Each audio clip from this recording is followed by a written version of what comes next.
Sunday বাড়িতে বসে কি করব ভাবতে ভাবতে মনে হলো যাই একটু ময়দান দিয়ে ঘুরে আসি।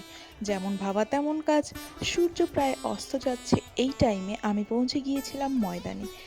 খুবই সুন্দর এক অনুভূতি। বেশ হালকা মৃদু হাওয়া দিচ্ছিল এই টাইমে।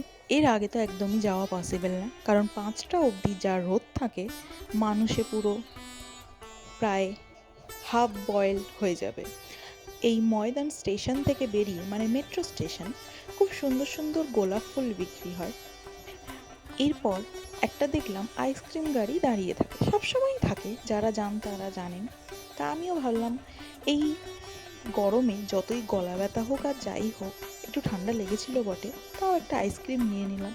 নিয়ে ময়দানের পথে যাওয়ার সময় দেখা হলো আমার এনাদের সাথে। এনাদের একটু হাই করে তারপর আমি চলে গেলাম ময়দানে, সেখানেও এনাদের সাথে একটু দেখা হলো। তারপর বিকেলে স্ন্যাক্স, তারপর মেট্রো করে বাড়ি।